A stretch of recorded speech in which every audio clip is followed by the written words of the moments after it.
Oke ya, Assalamualaikum warahmatullahi wabarakatuh.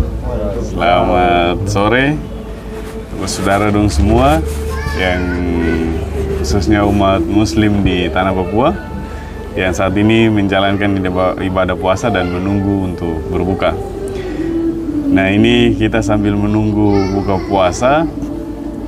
Di puasa kali ini juga agak menarik karena bertepatan juga dengan momentum politik. Nah, tapi ada beberapa hal ini Bang yang mungkin ingin kita mintai pendapat. Oke. Nah, di hampir seluruh kabupaten kota sudah melaksanakan rapat pleno rekapitulasi. Dan sampai saat ini, kalau berdasarkan Undang-Undang Pasal 413 Ayat 3 Undang-Undang 7 2017 tentang pemilu itu kan batas waktunya untuk kabupaten kota itu tanggal 5. Sedangkan untuk provinsi itu tanggal 10 Maret. Nah, tapi ini sudah sampai dengan tanggal 17, tapi rapat pleno rekapitulasi belum juga selesai. Nah, menurut Abang bagaimana soal ini? Baik, ini sambil tunggu buka puasa ya. Ya silakan dicicipi dulu sambil menunggu buka puasa. Siapa-siapa di sana? Tidak ada yang datang? Oke. Ini aja. Oh ya.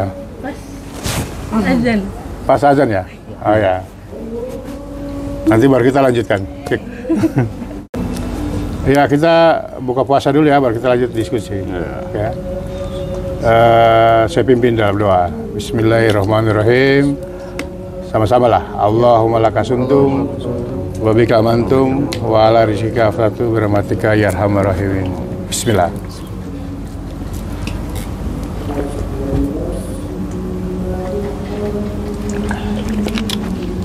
Ya, alhamdulillah. Silakan dicicipi.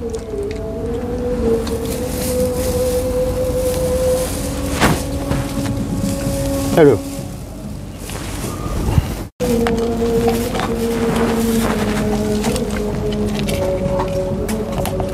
Ini gorengnya geser Mas.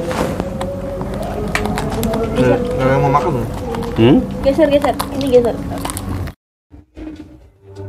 Ya, melanjutkan pertanyaan tadi pertanyaan apa? Ini Bang, apa? Soal rapat pleno rekapitulasi yang melampaui batas. Itu kan sudah ditentukan di undang-undang toh. Tapi ini kan kalau hitungannya kan sudah melampaui batas ini. Ya, ada. Jadi menyimak proses rekapitulasi KPU Provinsi Papua yang berlangsung sejak akhir Februari, tanggal 28 kalau nggak salah. Ya. Jadwal itu harus tanggal 28 sampai dengan tanggal 10 Maret seharusnya. Karena jadwal provinsi itu sesuai ketentuan Undang-Undang 7/2017 Undang-Undang Penyelenggaraan Pemilu. Yang tadi disebut pasal 413 itu mengatakan bahwa batas rekapitulasi perolehan suara tingkat provinsi, batas itu berarti nggak boleh lewat 25 hari sejak pencoblosan.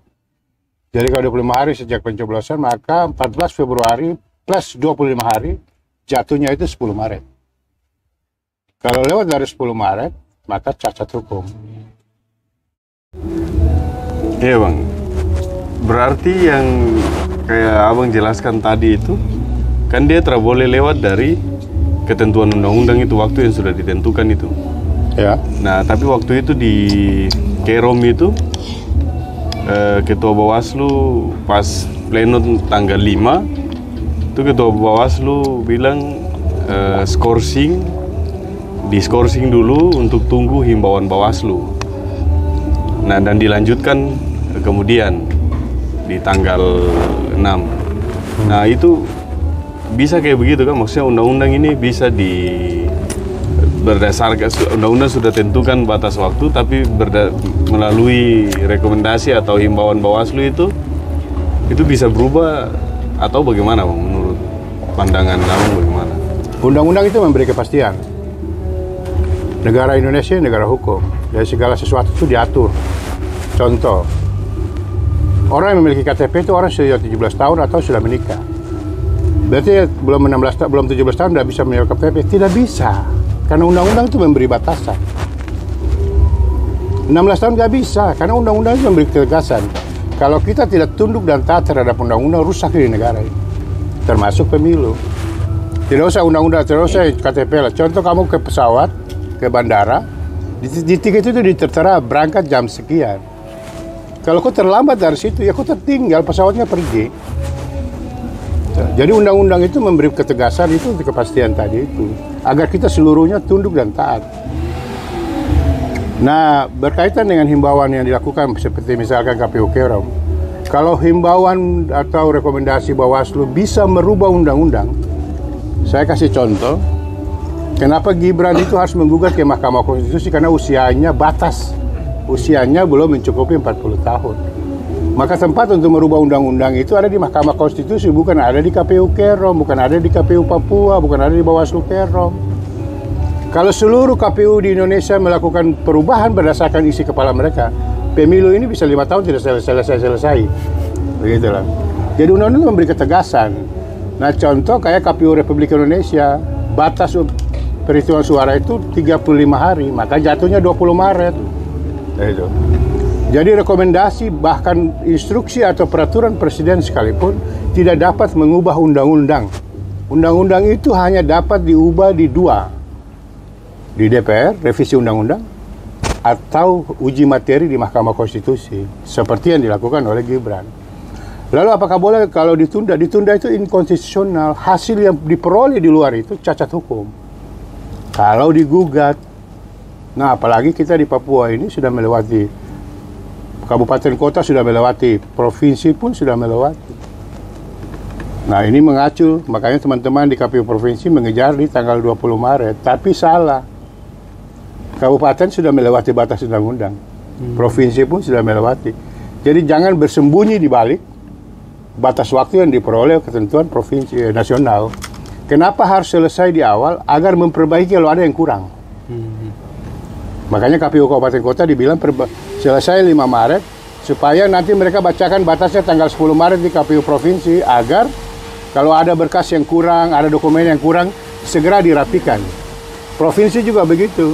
Jadi jangan dia bilang bahwa ini masih ada waktu. Tidak bisa. Begitu. Sama dengan kita sekolah. Sekolah itu batas SD kelas 6. Tidak bisa SD kelas 7. SMP kelas 3. Tidak bisa kelas 4. Dan seterusnya perguruan tinggi. Kalau Anda melewati batas yang ditentukan oleh pihak sekolah, disebut apa? DO. Dikeluarkan.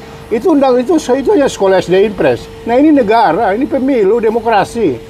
Baru pemilu ini melahirkan orang-orang yang nanti mengatur undang-undang.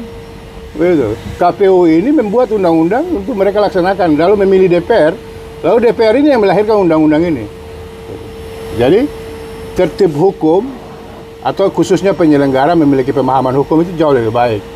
Apalagi kita di Papua, karena kita tidak pernah taat dan disiplin terhadap peraturan perundang-undangan. Selalu muncul masalah. Nanti lihat saja di Mahkamah Konstitusi, kasus dari Papua lebih banyak dari provinsi lain.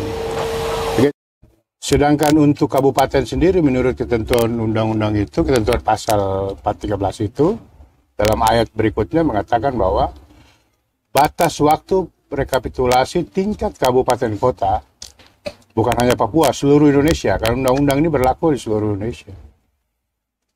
Itu 20 hari sejak masa pencoblosan. 20 hari itu kapan?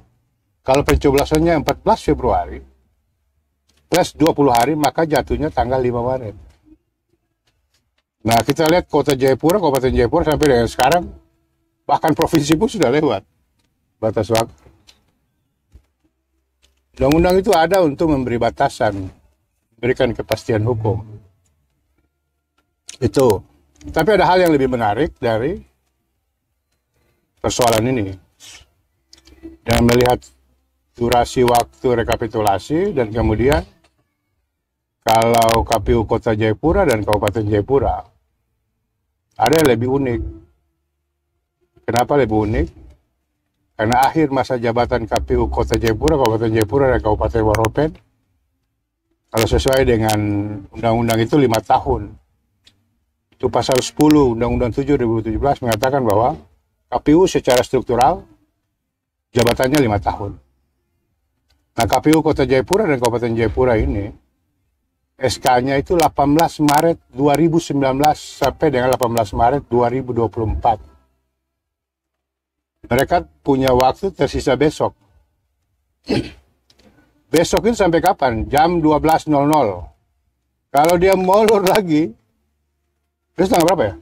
Besok tanggal 18. 18 ya? 18. Kalau dia molor lagi, 00,05, maka jadi KPU dari perhitungan pemilu dari 14 Februari rakyat menuju TPS. Maka kayaknya kenapa KPU itu dia dicari orang yang berintegritas, orang yang memahami undang-undang, mekanisme. Karena pemilu itu salah satu asasnya adalah kepastian hukum. Terjaminnya keadilan. Terjaminnya kepastian hukum. Dengan demikian, kita pasti akan lihat situasi setelah perhitungan suara ini pasti banyak gugatan. Banyak gugatan yang akan dilalui dalam proses perhitungan suara, khususnya di Provinsi Papua. Kira-kira begitu. Oke. Ya, demikian ada teman-teman, ada lagi pertanyaan? Sudah jelas ya? Dong pertanyaan cuma satu. Tahu apa? Bagaimana caranya untuk menghabiskan ini? Oke. Ya, karena ini makanan juga masih banyak. Kita lanjut buka puasa. Terima kasih Pak Ketum atas suguhan pemikiran yang cukup menarik tentang kepemiluan. Nah, oke, saudara semua, tong lanjut makan dulu. Teman-teman, tong kasih habis barang ini baru nanti tong lanjut sholat maghrib dan lain-lain. Terima kasih. Assalamualaikum warahmatullahi wabarakatuh. Waalaikumsalam warahmatullahi wabarakatuh. Merdeka.